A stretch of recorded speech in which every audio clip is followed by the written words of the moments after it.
Phone तेरे पास है ना? हाँ हाँ हाँ निकाल don't let this school go लेकिन इसको अभी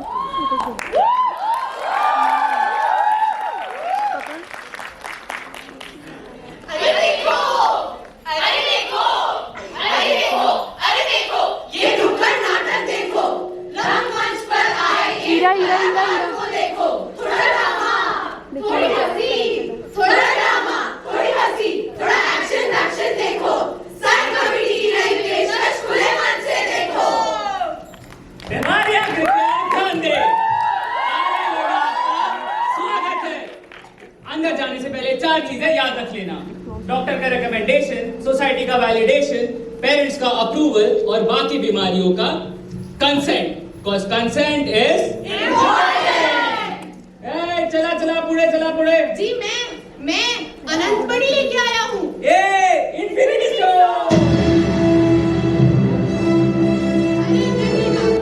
अरे नहीं बाबा, किडनी स्टोन। अरे कैंसर बाबा, किडनी स्टोन तुम्हारा यहाँ कैसे आना हुआ? अरे क्या बताऊं, आईडी बनवाने आया हूँ, चुटकी में बनवा देंगे। चलो बनवा कर दो। नेक्स्ट। हाँ जी मैं एलजीबीटी। क्यों? वैसे तो मेरा यहाँ कुछ काम ही नहीं, पर ये सब मुझे यहाँ जबरदस्ती ले आए। अरे जाइए आपका दफ्तर में कोई काम नहीं। नेक्स्ट। सर वो आईडी बनाना था। अरे मार्केट में नया आया है ये। मैं नया तो नहीं हूँ, पर लोगों को मेरी मौजूदगी का एहसास ही नहीं होता। अरे बाबा ये बीमारियों का दफ्तर है, यहाँ पे ऐसा एहसास मौजूदगी नहीं बोलने का रे। बता तुझा नाम क्या है? Sir depression. हाँ? सर देखो यहाँ कौन बीमारी बनने चला है। अरे बाबा, यहाँ पे केवल बीमारियाँ अलाउड है, तुझे से अंधविश्वास नहीं रे। सर खांसी। पर ये सब तो इतनी बड़ी बीमारियाँ भी नहीं है, आप इनको कैसे दे सकते हो? अच्छा ठीक है, अगर तुमने साबित कर दिया कि तुम भी एक बड़ी बीमारी हो, मैं भी क्या भी ठप्पा लगा दूंगा।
मारा भी है तो तेरा नाम नहीं, रिपोर्टों में तेरा सच दिखा भी नहीं।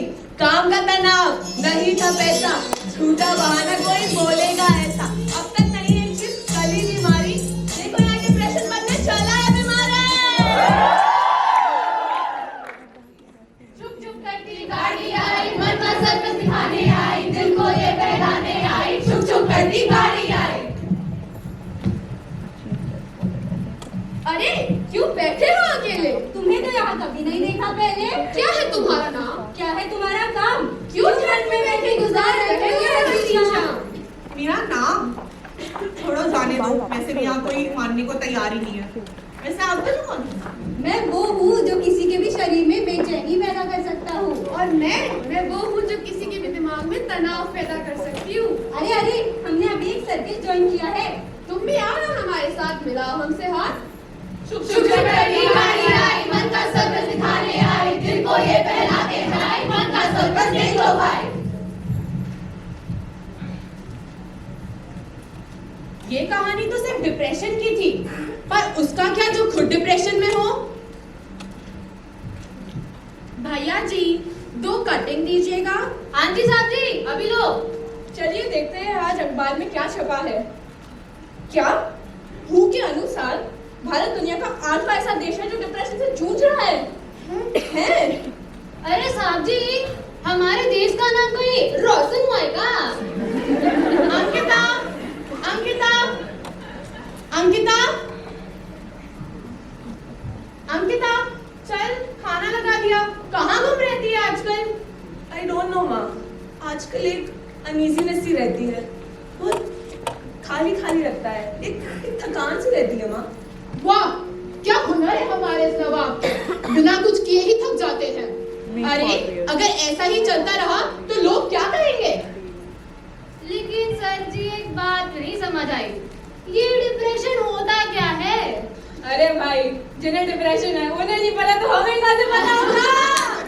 अरे ये सब तो केवल अमीरों के चोचले होते हैं बस। अच्छा, अमीरों के चोचले तो आपको नहीं पता होगा, आप बताइए। भाई इसमें तो लिखा है हर साल 8 लाख लोग डिप्रेशन के कारण अपनी जान ले लेते हैं। अरे सर जी, 8 लाख लोग? अरे ये डिप्रेशन के लोग आगे चाहते क्या है? शायद मैं ये चाहता हूँ कि आप मेरी प्रॉब्लम्स को इग्नोर ना करें, मेरी अवस्था को देखें। मैं भी तो आप लोगों की आंखों में ऊपर ही उठना चाहता हूँ ना। युवा पीढ़ी करने लगी है अकेलापन महसूस, होने लगी है डिप्रेशन का शिकार। डिप्रेशन का शिकार? ये आजकल के बच्चे भी ना, अब ऐसे कहा कुछ हमारे जमाने में हुआ करता था। अरे वही तो, दोस्तों से मिलते ही इनकी सारी चीजें गायब। अंकिता, अरे हाय अंकिता, हाउ आर यू यार? गाइस, मैं तुम लोग से कुछ बात कर सकता हूँ? हाँ बोलो। गाइस, आजकल एक खाली खाली लगता है, एक this is emptiness inside me that I can not explain. क्या तुम्हें कुछ हफ्तों से नींद नहीं आ रही?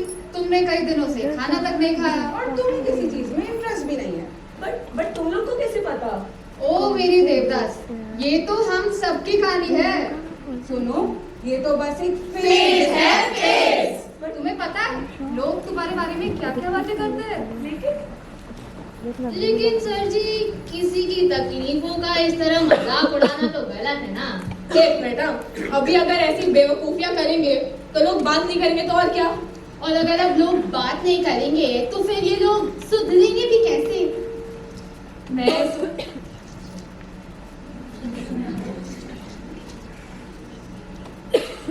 तो कहता हूँ कि इस जनरेशन को ऐसा लगता है कि यहाँ सारी प्रॉब्लम्स, सारी मुसीबतें, परेशानियां इन्हीं के पास है। 100% सही बात।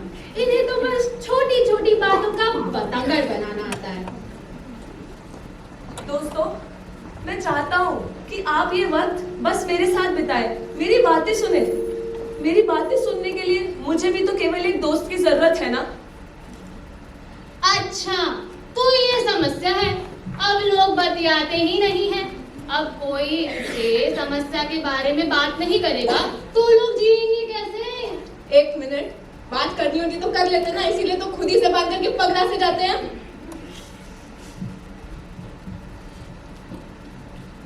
क्यों कोई मुझे समझ नहीं पा रहा? क्यों ये सोसाइटी इतनी पत्थर दिल है? या मुझ में ही कुछ कमी है? मुझे मेरी मदद शायद खुद ही करनी होगी। मुझे साइकियाट्रिस्ट के पास जाना होगा। वो मेरी बातें सुन भी लेंगे और समझ भी। रुक, साइकियाट्रिस्ट के पास जाएंगे हम? तू समझ भी रहा है तू क्या बोल रहा है? सोचा है ये समाज हमारे बारे में क्या कहेगा? पागल कहेगा, पागल। मगर चुप। ना माँ बाप ने ना दोस्तों ने उसकी बातों पे ध्यान दिया, लोगों के डर में साइकियाट्रिस्ट के पास उसको न जाने दिया। उसके मन की भावनाओं में किसी ने ना कब्जा किया, उसके मन के सर्कस में किसी ने उसको उठा दिया। अरे क्यों बैठे हो अकेले अकेले? अभी तो तुम्हारे मन के सर्कस की शुरुआत होगी। पहले इस सर्कस में होने वाली सभी चीजें काल्पनिक नहीं है। और सबसे गजब वाली ये बात है कि ये सर्कस तुम्हें तुम्हारे मन का दर्पण दिखलाएगा। और इस सर्कस में समझदारी, संवेदनशीलता, सहानुभूति, हमदर्दी, अन्य हानिकारक वस्तुएं लाना मना है। और मैं हूँ इस सर्कस का रिंग मास्टर। हमारे मन के सर्कस में आपका स्वागत है। तुम अपनी भावनाओं से मिले क्या?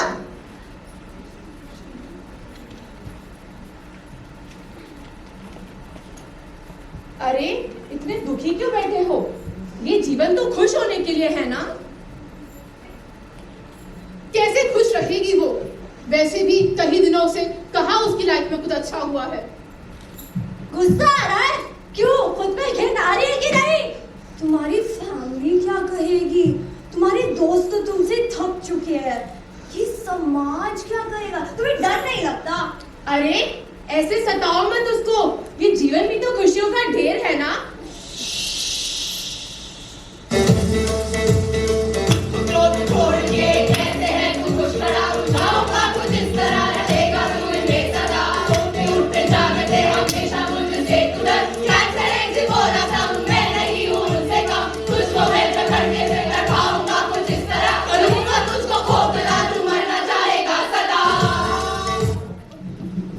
अरे एक ऐसी कहानी देख के डर गए आप? पिछले 15 मिनट में मैंने ऐसी 4 कहानियां रख दी। कहाँ हारा मैं? और तुम्हारी इस चक्रव्यूह से निकलने का कोई एक रास्ता भी नहीं था। तुमने कोशिश ही कहाँ करी? लड़ने से पहले सरेंडर कर दिया। अकेला कर दिया था तुमने मुझे।